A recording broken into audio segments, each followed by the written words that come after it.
خیرکم من تعلم القرآن وعلمہ، تم میں بہترین وہ ہیں جو قرآن کو سیکھیں اور سکھائیں۔ یہ قرآن اللہ کی رسی ہے، یہ نور مبین ہے اور شفا نافع ہے۔ خدا نے مومنوں کے اوپر بڑا احسان کیا کہ اس نے انہی میں سے ایک پیغمبر بھیجے۔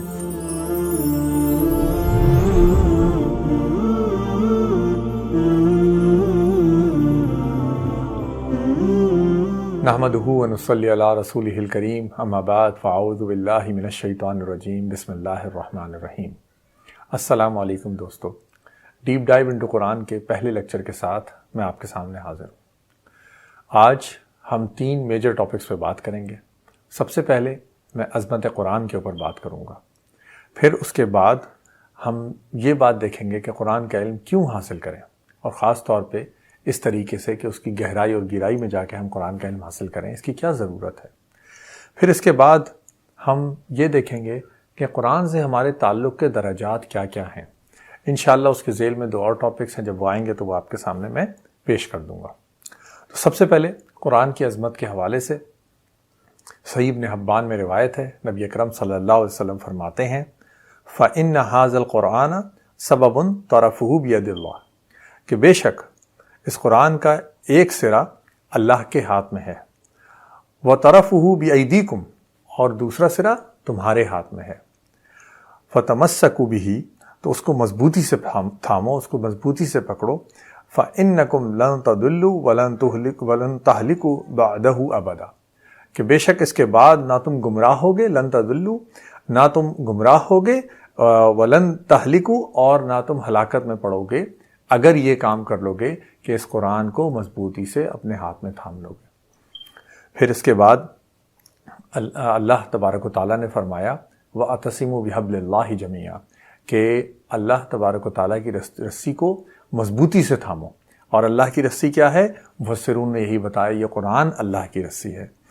حدیث میں فرمایا اللہ کے نبی صلی اللہ علیہ وسلم نے قرآن کے بارے میں، هُوَ حَبْلُ اللَّهِ الْمَتِينُ، یہ اللہ کی مضبوط رسی ہے، وَهُوَ ذِكْرُ الْحَكِيمُ، اور یہ حکمت والا ذکر ہے، وَهُوَ صِرَاطُ الْمُسْتَقِيمُ، اور یہی صراط مستقیم ہے، یعنی سیدھا راستہ ہے۔ پھر اس کے بعد میں آپ کے سامنے قرآن کی عظمت کے حوالے سے سورہ عبس کی 4 آیات رکھتا ہوں، جس کے اندر اللہ تبارک و تعالیٰ فرماتے ہیں فی صحف مکرمہ، کہ یہ کتاب باعزت صحیفوں میں ہے، مرفوعۃ مطہرہ، بہت رفیع الشان اور بہت ہی پاک کیے ہوئے صحیفے، اور کن کے ہاتھوں میں ہیں؟ آگے اللہ تعالیٰ فرماتے ہیں بِأَيْدِي سَفَرَةٍ كِرَامٍ بَرَرَةٍ، کہ ان لکھنے والوں کے ہاتھوں میں جو بہت بڑے بلند مرتبے والے اور نیکوکار ہیں۔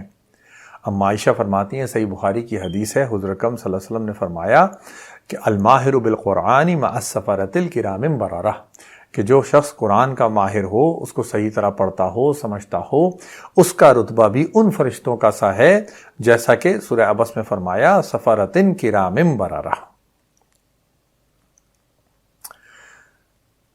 دیکھیے قرآن کی عظمت، اس کے لیے سب سے جو بڑی چیز ہے وہ یہ ہے کہ تمام چیزیں اس دنیا و آسمان میں مخلوق ہیں، چاہے جنت ہو، چاہے دوزخ ہو، چاہے پوری کی پوری دنیا ہو، اور تمام کے تمام اس دنیا کی جتنی بھی چیزیں ہیں وہ سب کی سب مخلوق ہیں، لیکن یہ قرآن ہے جو کہ خالق کا کلام ہے۔ سب سے زیادہ اللہ سے قربت اس کلام کی ہے، اللہ کی ذات سے قربت اس کلام کی ہے، اس کلام اللہ کی۔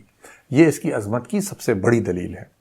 اب اس کے بعد ہم دیکھتے ہیں کچھ احادیث اور قرآن کی آیات کے حوالے سے کہ قرآن کا علم ہم کیوں حاصل کریں، کیا اس کی ضرورت ہے کہ ہم اس کے اوپر فہم کریں، تدبر کریں، تفکر کریں، اور اس کو سمجھیں اور اپنا وقت اس کے لیے لگائیں۔ عبداللہ ابن مسعود رضی اللہ تعالیٰ عنہ سے روایت ہے، تفسیر قرطبی کے حوالے سے میں آپ کو بتا رہا ہوں کہ فرمایا حضور اکرم صلی اللہ علیہ وسلم نے، یہ قرآن اللہ کا دسترخوان ہے، بس تم اس سے اپنی طاقت کے مطابق سیکھو۔ یہ قرآن اللہ کی رسی ہے، یہ نور مبین ہے اور شفا نافع ہے، جس نے اس کو مضبوطی سے پکڑا اس کے لیے حفاظت ہے، اور جو اس کی پیروی کرے گا اس کے لیے نجات ہے، ٹیڑھے کو سیدھا کرتا ہے اور کجروں کو درست کرتا ہے۔ بخاری میں حضرت عثمان ابن عفان رضی اللہ تعالیٰ عنہ سے روایت ہے، انہوں نے حضور اکرم صلی اللہ علیہ وسلم سے روایت کی اور کہا کہ اللہ کے نبی اکرم صلی اللہ علیہ وسلم نے کہ تم میں بہتر وہ ہے جو قرآن سیکھے اور سکھائے، خیرکم من تعلم القرآن وعلمہ، تم میں بہترین وہ ہیں جو قرآن کو سیکھیں اور سکھائیں۔ یہ ہمارے لیے اپرچونٹی ہے کہ ہم اللہ کے بہترین بندوں میں سے بن جائیں اس قرآن کو سیکھنے اور سکھانے کے عمل کے نتیجے میں۔ پھر اس کے بعد ہم یہ قرآن کا علم کیوں حاصل کریں؟ تاکہ ہمیں حقیقی اور شعوری ایمان حاصل ہو۔ دیکھیے حقیقی اور شعوری ایمان کیا چیز ہے؟ ایک ایمان وہ ہے جو کہ ہمیں نیک اعمال کرنے سے ملتا ہے، ایک ایمان وہ ہے جو کہ ہمارے دل کے اندر جب ہم نیک اعمال کرتے ہیں اس کے نتیجے میں ہمارے دل میں پیدا ہوتا ہے۔ ایک ایمان وہ ہے جو کہ ہم نیک لوگوں کے ساتھ رہتے ہیں تو خود بخود ایمان جو ہے پیدا ہوتا ہے۔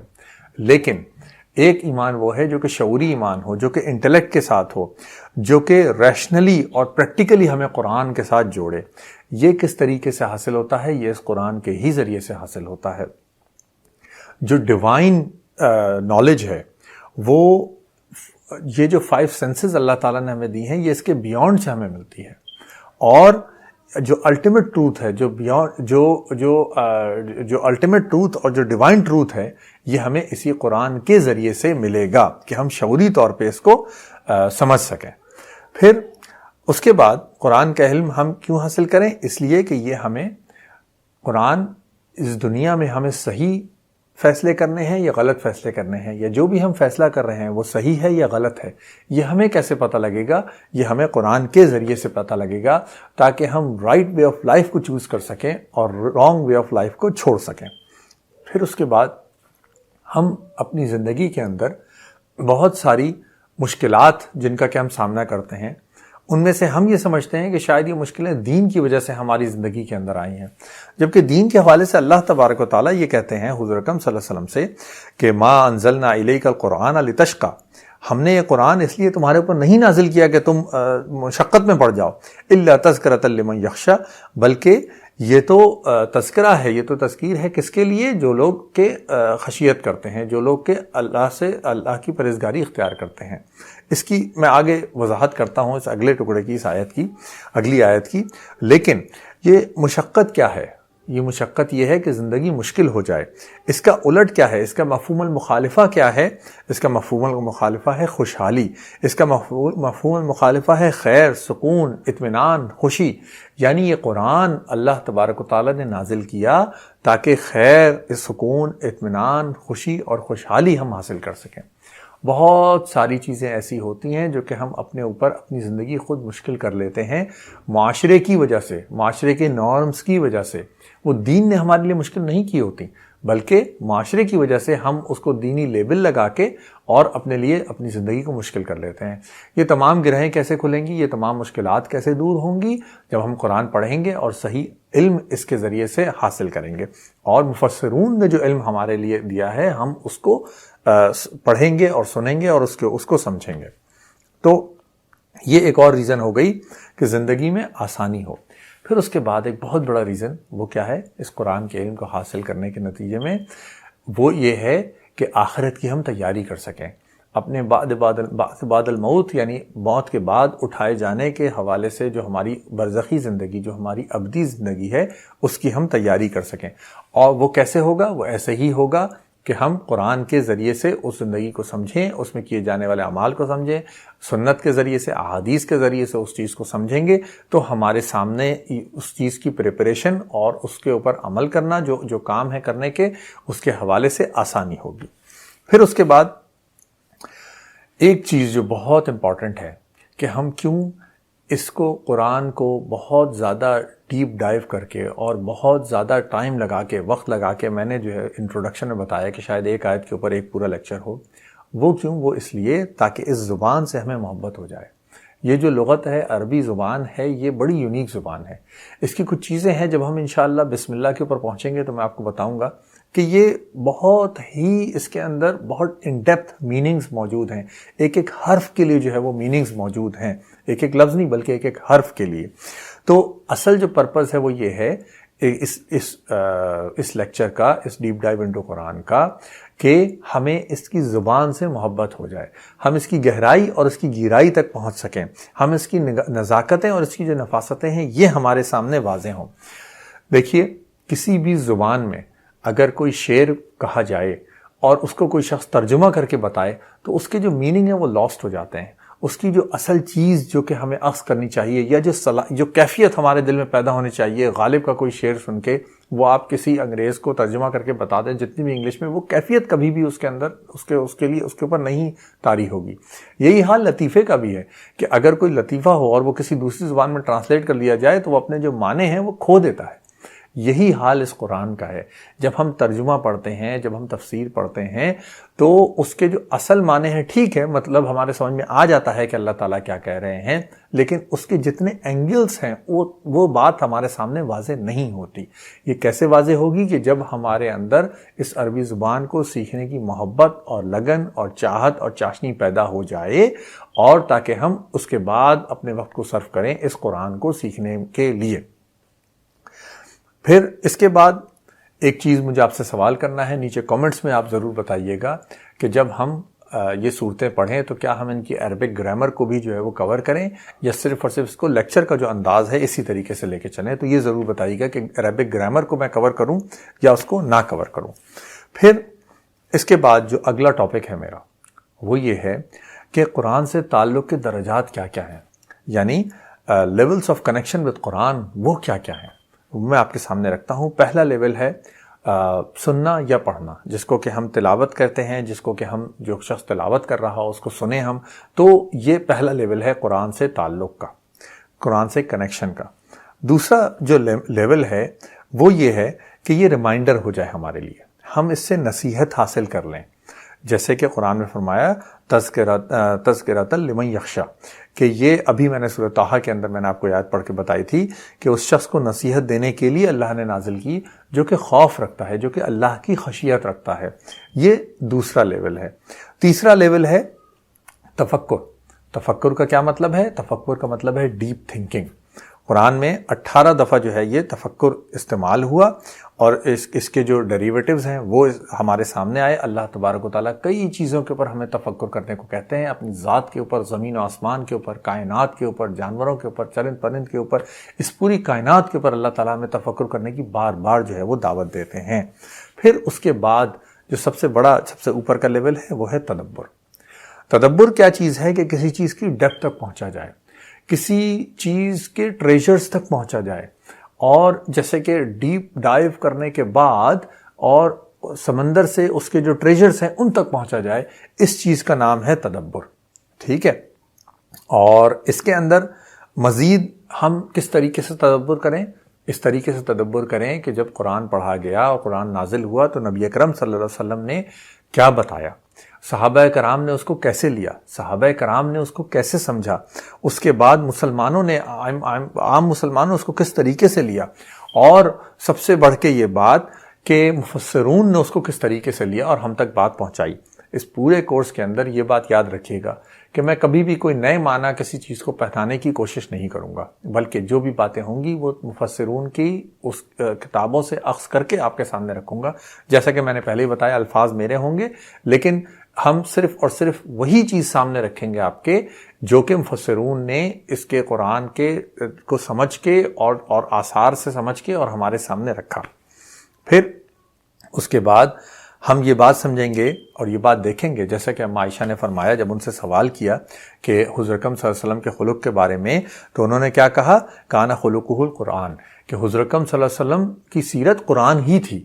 یعنی اس قرآن کو ہم اس طریقے سے سمجھیں کہ یہ ہماری سیرت کے اندر ڈھل جائے، جو اس کے اندر فرائض احکامات ہیں، جو کرنے کے کام اللہ نے بتائے وہ ہم کریں، جو جس سے بچنے کے حرام ہیں اور مکروہات ہیں ان سے ہم بچیں. پھر قرآن کریم خود یہ بات کہتا ہے ہم کیوں یہ کام کریں، کیوں ہم تدبر کریں. قرآن کریم خود کہتا ہے سورہ محمد آیت 24 کے اندر، افلا یتدبرون القرآن ام علی قلوبہم اقفالها، کہ کیا وہ لوگ قرآن پہ غور نہیں کرتے، کیا ان کے دلوں کے اوپر تالے پڑے ہوئے ہیں. یہ قرآن جو ہے وہ خود یہ بات کہتا ہے کہ وہ لوگ جو قرآن کے اوپر غور نہیں کرتے کیا ان کے دلوں کے اوپر تالے پڑے ہوئے ہیں. یہ ہے وہ کلام اور یہ ہے وہ اس کی بڑائی کہ ہم اس چیز کو سمجھیں کہ ہمیں قرآن سے جو تعلق ہے اس کو مضبوط کرنا ہے. کیسے مضبوط کرنا ہے؟ تفکر اور تدبر کے ذریعے سے مضبوط کرنا ہے تاکہ دلوں کے تالے کھلیں. اب یہ ٹاپک ہے کہ دلوں کے اوپر تالے پڑ جاتے ہیں، یقیناً پڑ جاتے ہیں۔ حضور اکرم صلی اللہ علیہ وسلم کی حدیث کا مفہوم ہے کہ کوئی شخص کوئی گناہ کرتا ہے تو اس کے دل کے اوپر ایک سیاہ نقطہ آ جاتا ہے، پھر وہ گناہ کرتا رہتا ہے یہاں تک کہ نقطے پڑتے رہتے ہیں، پورا کا پورا دل جو ہے وہ سیاہ ہو جاتا ہے، اس کے اوپر مہر لگ جاتی ہے۔ یہ جو دلوں کے تالے ہیں یہ کیسے کھلتے ہیں، یہ آج میں آپ کے سامنے آپ کو سمجھانے کی کوشش کروں گا، اپنے لیے بھی اور آپ کے لیے بھی، کہ یہ دلوں کے تالے کیسے کھل سکتے ہیں۔ یہ جو دلوں کے تالے ہیں، یہ دلوں کی سیاہی ہے، اس کو کیسے مٹایا جا سکتا ہے۔ اس کے اندر کچھ چیزیں ہیں جو کہ مفسرون نے ہمارے سامنے رکھی، اسکالرس نے ہمارے سامنے رکھی، وہ آپ کے سامنے رکھتا ہوں۔ نمبر 1، اللہ کی یاد، یعنی اللہ کا ذکر، ہر دم ہر آن اللہ تبارک و تعالیٰ کی یاد ہمارے سامنے رہے۔ پھر اس کے بعد سینس آف اکاؤنٹیبلٹی، کہ ہم جو بھی عمل کریں گے اس کا کوئی نہ کوئی کاز اینڈ ایفیکٹ ہونا ہے، اس کا جو ہے وہ کوئی نہ کوئی ایفیکٹ ہونا ہے۔ حضور اکرم صلی اللہ علیہ وسلم کی حدیث کا مفہوم ہے کہ مومن کی کیفیت کیسی ہوتی ہے، بین الخوف والرجاء، کہ وہ خوف اور امید کے درمیان کی کیفیت ہوتی ہے جس کے اندر بندہ مومن جو ہے وہ چل رہا ہوتا ہے۔ یعنی کوئی غلط کام کرے گا تو اس کو خوف ہے اور امید اس بات کی ہے کہ اللہ تعالیٰ میرے نئے اعمال قبول فرمائے اور اس کا مجھے اجر عطا فرمائے۔ پھر اس کے بعد اللہ تبارک و تعالیٰ کی فرمانبرداری اختیار کرنا، جتنی چیزیں، جو بھی نیک کام ہمیں پتہ ہے اللہ تعالیٰ نے حکم دیے ان کو ہم پورا کرنے کی کوشش کریں، اور گناہوں کے کام، یعنی چوتھی چیز کیا، گناہوں کے کام، وہ تمام کام، حرام کام جس کو اللہ تعالیٰ نے منع کیا اس کو اپنے آپ کو اس سے دور رکھیں۔ اسی چیز کا نام دراصل تزکیہ ہے، کہ ہم گناہوں کو چھوڑ دیں اور جو نیک کام ہیں، جو نیک اعمال اللہ تبارک و تعالیٰ نے فرمائے نے جو ہے وہ کرنے کو کہے ہیں قرآن میں، ہم ان کو کریں۔ اللہ تبارک و تعالیٰ فرماتے ہیں کہ خدا نے مومنوں کے اوپر بڑا احسان کیا کہ اس نے انہی میں سے ایک پیغمبر بھیجے۔ وہ کیا کرتے ہیں، یتلو علیہم آیاتہ، جو ان کو خدا کی آیتیں پڑھ کے سناتے ہیں، ویزکیہم، اور ان کے تزکیہ کرتے ہیں، وَيُعَلِّمُهُمُ الْكِتَابَ وَالْحِکْمَةَ، اور خدا کی کتاب اور دانائی سکھاتے ہیں، اور یہ لوگ اس سے پہلے تو صریح گمراہی میں تھے۔ تزکیہ کس چیز کا نام ہے؟ تزکیہ سمپل سی چیز یہ ہے کہ ہارٹ اور مائنڈ دونوں کی کلینزنگ، دونوں کی کلینلینس، اس چیز کا نام ہے تزکیہ۔ ٹھیک، چوتھی چیز میں نے آپ کے سامنے یہ رکھی۔